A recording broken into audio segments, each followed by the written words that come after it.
السلام علیکم ورحمۃ اللہ وبرکاتہ۔ محترم ناظرین، مدرسہ مظاہر العلوم وقف سہارنپور نے اساتذہ کی تقرری کے لیے ایک اعلان نکالا ہے جس پر ایک ہنگامہ سا برپا ہو گیا ہے۔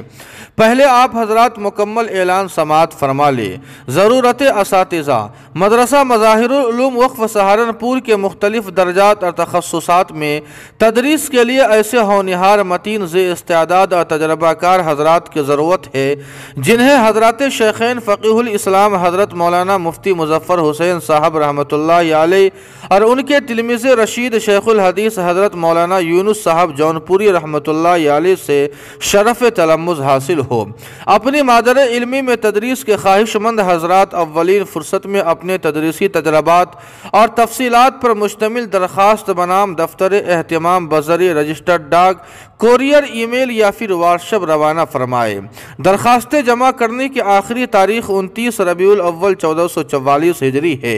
ناظرین کرام، اس اعلان کا خلاصہ یہ ہے کہ مظاہر العلوم وقف سہارنپور میں صرف مظاہر العلوم کے فضلاء حضرات کی تقرری ہوگی، قاسمی، ندوی یا دیگر ادارے کے فاضلین کی تقرری نہیں ہوگی۔ اب اعتراض کرنے والوں کا کہنا یہ ہے کہ آخر اس اعلان میں مظاہری ہونے کی شرط کیوں رکھی ہے، جبکہ دارالعلوم دیوبند میں مظاہر العلوم کے فضلاء اور ندوۃ العلماء لکھنؤ میں دارالعلوم دیوبند کے فضلاء حضرات تدریسی خدمات انجام دے رہے ہیں۔ لیکن ناظرین کرام، اس کا سیدھا جواب یہی ہے کہ دنیا کا ہر ادارہ پہلے اپنے فضلاء کو فوقیت اور ترجیح دیتا ہے، اس کے بعد کسی اور کو، کیونکہ وہ فضلاء اپنے ادارے کے نظم و نسق اور مزاج و انتظام سے واقف ہوتے ہیں، جبکہ نئے فضلاء کے اندر یہ بات نہیں ہوتی۔ رہی یہ بات کہ دارالعلوم دیوبند کے اندر مظاہری استاذ اور ندوے کے اندر قاسمی استاذ کیوں ہے، تو اس کا جواب یہی دیا جا سکتا ہے کہ من جانب اللہ ان کا انتخاب ہوا ہے،